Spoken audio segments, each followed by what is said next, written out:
Monsieur Papy. Ah, comme vous avez de beaux yeux aujourd'hui. Oh, mais c'est gentil de me dire ça. Vous avez de très beaux yeux, vous aussi? Oui. Oui. Ils sont d'une couleur assez sombre. Les miens ou les Et, vôtres? non, les tiens. Oui, oui. Sont noirs. Ben oui, je suis un rat. Ah, ben c'est vrai, j'avais oublié. Oui, Un rat de bibliothèque. un rat de bibliothèque, Mais bien voilà. sûr, bien sûr. Mais Un oui. gentil rat. Et moi, mes yeux sont quelle couleur? Ils sont bleu-gris, Oh oui! n'est-ce pas? Je suis content de l'apprendre. Ils ne sont pas... Quelle couleur ils sont? Ils sont plutôt noisettes. Oh, ils sont noisettes. Oui, oui, oui. C'est pour ça que Thierry m'aime autant. Oh, monsieur, oh! Ah!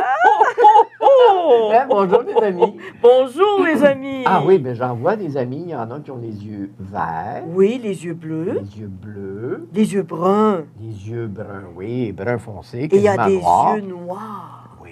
Il y en a Oui. qui ont des yeux de couleurs différentes.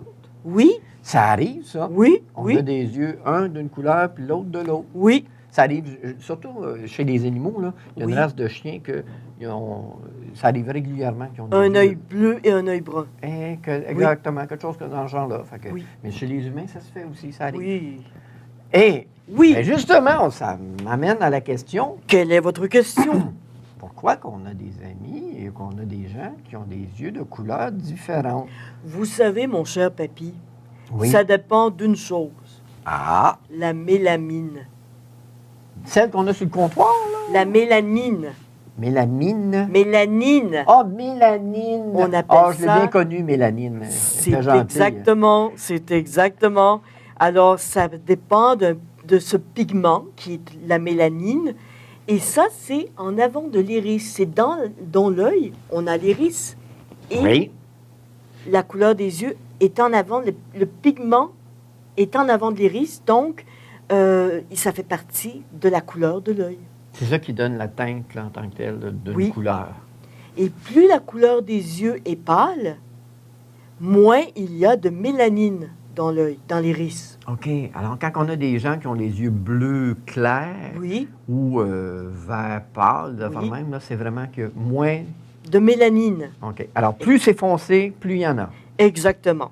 C'est un peu comme la peau, vous savez, OK. parce que la peau, c'est la même chose. Mais si on a des gènes, comme par exemple, nos parents ont tous les deux les yeux bruns, il y a de grosses chances que nous ayons les yeux bruns quand on vit au monde. Mhm.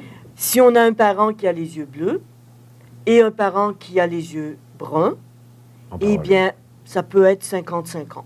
Et si on a deux parents qui ont les yeux bleus, On peut avoir les yeux bleus ou les yeux verts, ou mais les pas yeux- les yeux bruns, mais pas... à moins dépendamment... de la couleur du bleu, c'est ça? Exactement, exactement. Vous C'est savez, c'est un rapport avec les gènes. Donc, les gènes, on dit toujours le gène des yeux bruns est plus fort que le gène des yeux bleus, mais scientifiquement, ce n'est pas vraiment prouvé. C'est ça. Mais encore là, on a vu que les yeux verts, ça, il y en a beaucoup moins. Oui, il y en a beaucoup moins. Il y a des Beaucoup moins. régions, il y a des pays où il y en a plus. Ben, c'est sûr que les autres se sont plus mélangés entre eux, là. Exactement, Mais les yeux verts, c'est moins fréquent. exactement. Mais c'est tellement joli. Donc, c'est la mélanine. La mélanine, exactement. OK. Et ça dépend toujours de ce que nos parents nous ont donné comme gène. OK. Alors, c'est pour ça qu'on peut avoir les yeux bleus, les yeux bruns, les yeux verts, les yeux pairs. Vous savez, On a une paire de yeux, ça, c'est sûr. On Mais peut qu'est-ce que vous avoir voulez dire les par yeux les yeux verts. pairs? les yeux qui peuvent être bleus ou qui peuvent être verts. Ils peuvent changer de teinte, Ils de changent couleur. de couleur selon, La température. selon l'humeur OK. et selon l'exposition à la lumière. Ah, Alors, ces gens-là ont des yeux qui varient un peu de couleur. ah. Oui. C'est joli, par exemple. Oui, c'est très, très, très joli. Mais c'est assez difficile de dire quelle couleur. Quelle couleur. Si vous connaissez de- bien la de yeux. personne, vous savez que quand il a les yeux bleus ou elle a les yeux bleus, ils sont de bonne humeur. Et si c'est une autre teinte, c'est Si moins ça bon. vire au vert, toast-toi. OK. Ça veut dire Ça que peut être dangereux. ça peut chambouler légèrement. Oui, Ah. j'ai connu quelqu'un comme ça. Ah oui? Oui, Quand il y avait les yeux verts. là, les c'est- yeux verts, il fallait faire Ok. attention. Est-ce qu'à ce moment-là, sa chemise se déchirait, là, Puis il Comme devenait Hulk? vert également. Oh, mais là, ça dépend de la pigmentation de la peau, mon cher. Ah, OK, ça, c'est autre chose. Oui. Oui, c'est Ah. une autre histoire. Ah. Oui. Ben, merci beaucoup, mon cher Mais Amulus. ça me fait plaisir. J'espère que j'ai répondu à votre question. Comme toujours. Comme Oui. toujours. Et les amis, vous restez pour le compte dans quelques Oui, instants. et on se voit la semaine La prochaine. semaine prochaine, mon cher Amulus. Au revoir. Au revoir. Allô, les amis! Ah, Charlotte! On m'a dit que c'était la nouvelle, je m'appelle Charlotte. Ah, ben oui! Oui. T'es revenue seule cette Et fois-ci. des fois, j'ai l'impression que je peux marcher tout seul. Ben, c'est bien, puis en même Ouais. temps, ben, t'as de l'air aimé ça, les comptes à papy, hein? Ça rend plus papier, mais que les comptes, mais j'aime les comptes, oui. Ah, ben, c'est bien. Hey, bouge pas. T'as un poil sur le nez. Mais là, il me Ah. semblait aussi, ça me Ça te piquait. chatouillait, hein? Oui, c'est Bon, fatigant, ça, hein? là, t'as le poil léger, maintenant. Merci, mon papy. Bonjour, les amis. Es-tu fin, papy? Oh, il est gentil, ce Ouais, papy-là. ouais. Pour ça qu'on m'aime tant. Là, Ouais, qu'est-ce que tu ouais. veux? Fait que t'es venu pour le compte aujourd'hui. Yes, mais oui, il paraît qu'il y a un compte, oui. Oui, puis c'est un Oui. compte juste pour toi parce que t'es... Ben, Ok, toi et les ben, amis, je bien vais sûr. me là. souvenir de ça, moi. Oui, hein, tu vas Oui, t'en oui. souvenir que tu as eu un compte juste à Charlotte a toi. une très bonne mémoire pour Ben, les c'est comptes. bien qu'à Charlotte ait des mémoires comme ça, là. Et surtout venant de papy. Ben oui. Oui. Ah, les amis, on l'aime-tu, papy? Ben oui. Ah, hein. oui, tout ensemble? Oui. Eh bien, justement, je veux Oui, saluer oui, une oui, amie. Oui. Elle s'appelle Sonia. Elle demeure à Racine. Sonia. Oui, Racine. puis elle écoute régulièrement l'émission. Oh, Fait que qu'on dit j'aime. bonjour à Sonia. Oh, Sonia, merci Oui. de regarder l'émission. Eh bien, c'est bien. Alors, cette fois-ci, le conte s'appelle Loi d'or. OK? La loi d'or. Non, pas la loi. Loi. L'oiseau. Oh, là. loi, Oui. loi, Loi oui, d'or. oui. Ah, OK. Le Léon d'or, hein? Ah, ouais, à peu près ça. OK, on va dire qu'on ne Ah. s'obstinera pas. T'es-tu prête? Mais oui, mes oreilles sont correctes, là. C'est correct. Il était une fois un homme qui avait 3 fils, dont le plus jeune avait été surnommé le sot. Non. Oui, il n'était pas vite. Hein. Ah. Tu sais, on regarde du monde, puis des fois, on peut penser à ça aussi. Eh oui, hein? On se moquait de lui. On lui faisait subir toutes sortes d'humiliations et toutes sortes de misères. Ça va bien, Charlotte?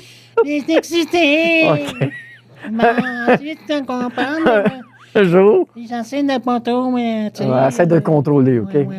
Un jour, l'aîné devant allait couper du bois en forêt. Sa mère lui donna une grosse galette aux œufs et une gourde remplie de vin.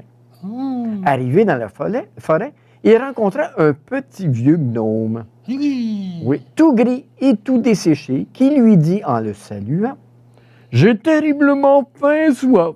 Donne-moi un peu de ta galette et laisse-moi boire un peu de ton vin. » Passe ton chemin, répondit le fils aîné. Si je te donne du vin et de la galette, ben il m'en restera plus pour moi. Il laissa le petit homme poursuivre sa route et se mit au travail.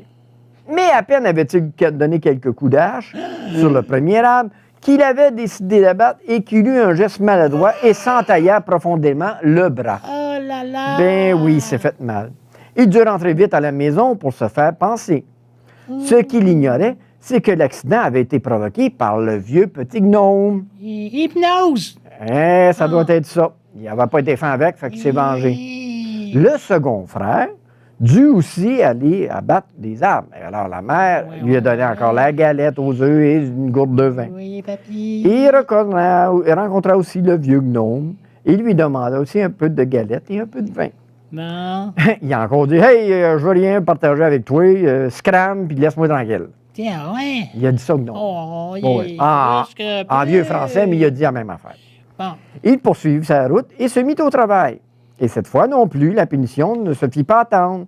La hache glissa après qu'il lui donnait quelques coups du premier arbre et il se blessa grièvement à la jambe. Celui-ci dut appeler à l'aide et on le ramena chez lui. Une chance, il y a bien cellulaire, par exemple. Non. Père, demanda alors le sot, est-ce que je peux aller à mon tour couper du bois? Tes 2 frères sont blessés, alors toi, tu comprends rien de rien. Tu n'as pas besoin de te mêler de cette affaire. Mais le sot insista et pria et supplia si longtemps qu'à la fin, n'en pouvant plus, le père l'autorisa à partir. Ah, vas-y donc, lui dit-il. Après tout, rien de tel que l'expérience. Sa mère ne lui donna qu'une galette à l'eau cuite dans la cendre Oui. et pour boire de la petite bière un peu aigre. Tout comme ses frères, il rencontra dans la forêt le vieux gnome qui lui demanda un peu de galette et à boire. « N'est qu'une galette cuite dans la cendre et de la mauvaise bière, répondit le sot. Mais si cela te suffit, viens, nous partagerons. Ils s'installèrent, mais lorsque le sot tira la galette de sa sacoche, c'était une belle galette aux œufs magnifiquement dorés. Et lorsqu'il prit la bouteille de bière, c'était du meilleur vin. Il but et mangèrent plus que le gnome déclara. Comme tu as un bon cœur, je vais te faire un don. Tu vois ce tout vieil arbre là-bas? Je te conseille de l'abattre et dans la souche, tu trouveras quelque chose. Le gnome prit congé et disparut à ces mots. Le sot se dirigea vers le vieil arbre, l'abattit et découvrit entre les racines une oie qui avait un plumage d'or. Oui, il la ramassa et l'emporta jusqu'à l'auberge où il comptait passer la nuit. Mais l'aubergiste avait 3 filles qui furent fort intriguées par cet oiseau merveilleux qui avait toutefois une terrible envie de se procurer une de ses plumes. Excusez. Oui, des belles plumes d'or, c'est joli ça. Je trouvais bien l'occasion de lui arracher une plume, se dit l'aîné, qui profitant d'une courte absence du sot pour s'approcher de l'oie, voulut lui arracher une plume. Mais ses doigts et sa main restèrent prisonnières, impossible de les détacher. La seconde fille arriva peu après. Elle avait la même idée. Hein? Elle venait prendre une plume d'or, mais elle n'avait pas touché sa sœur, qu'elle restait elle aussi accrochée et qu'on ne pouvait plus la délivrer. Animée du même désir, la troisième sœur arriva pour arracher une plume à l'oie d'or. Ses 2 sœurs essayèrent de la dissuader. « Reste où tu es, pour l'amour du ciel, n'avance pas plus! » Elle ne comprit pas ce qui se passait et pensa au contraire que si ses 2 sœurs y étaient, elle pouvait approcher à son tour. Mais à peine avait-elle frôlé la deuxième sœur qu'elle demeura aussi accrochée de sorte qu'elle dut passer la nuit ainsi.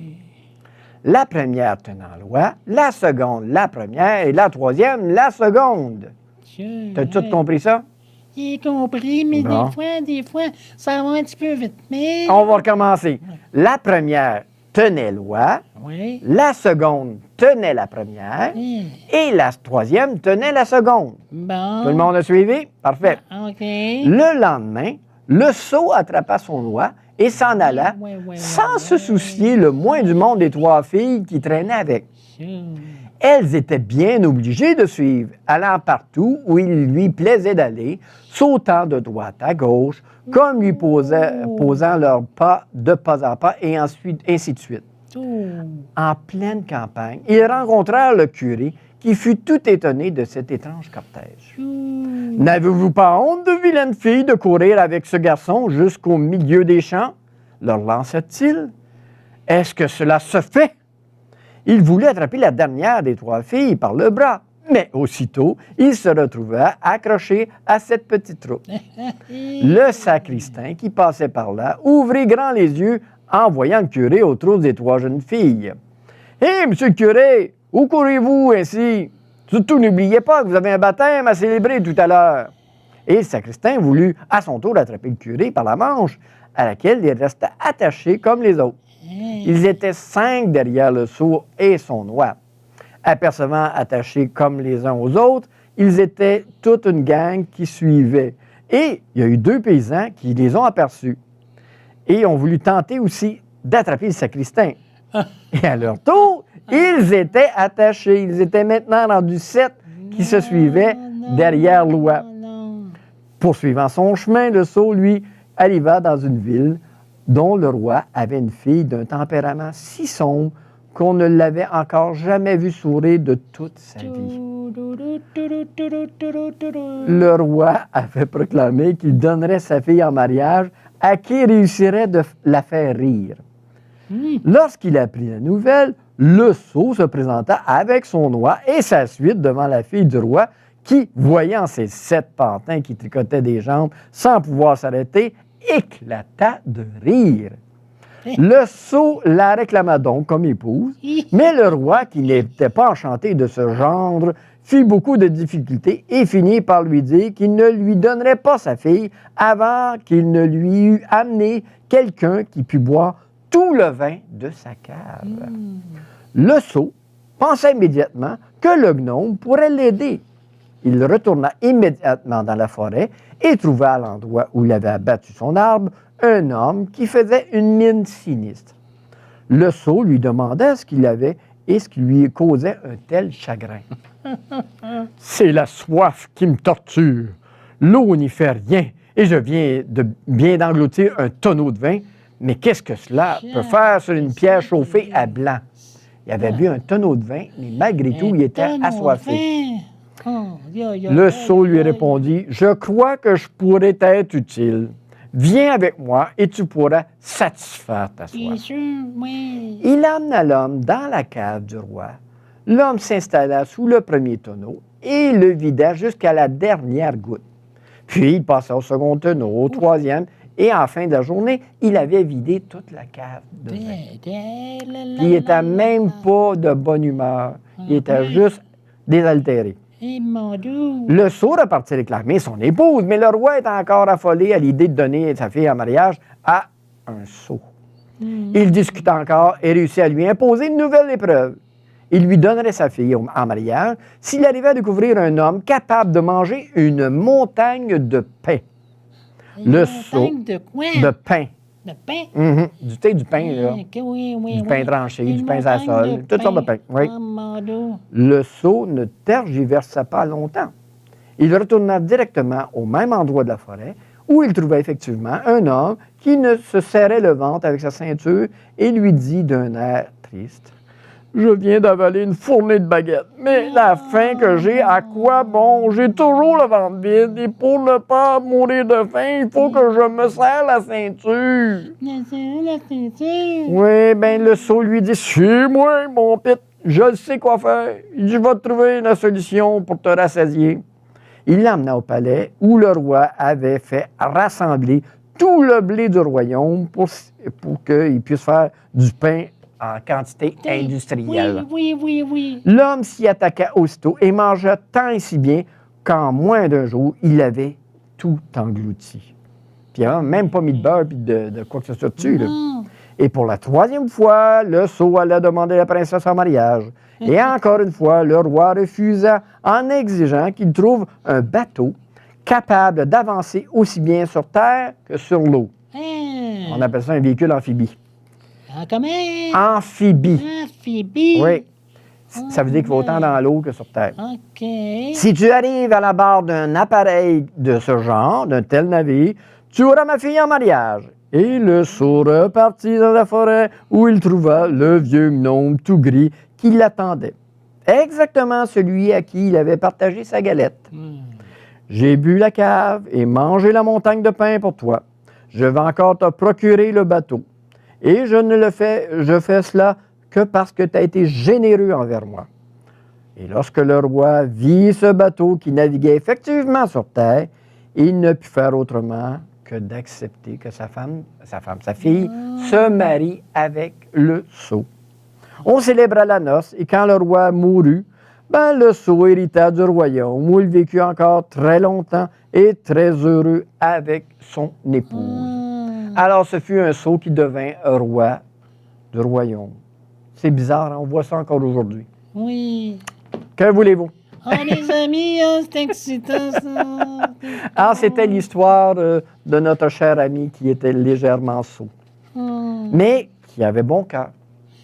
Il avait surtout un beau cœur. Oui, il a partagé et ça l'a récompensé. Moi, c'est ça que j'ai ressenti, il avait un beau cœur. Et ça, c'est bien ça. C'est une belle leçon que tu as appris. Alors, les amis, j'espère que vous restez avec nous pour le prochain épisode qui sera la semaine prochaine. Et que vous, ma chère Charlotte, on va vous revoir. Et papy, peux-tu me donner un petit bec? Oh, je peux bien faire ça. Okay. Fait que bonne journée, bonne fin de journée et à la semaine prochaine. C'est ça, merci aussi. Bye bye.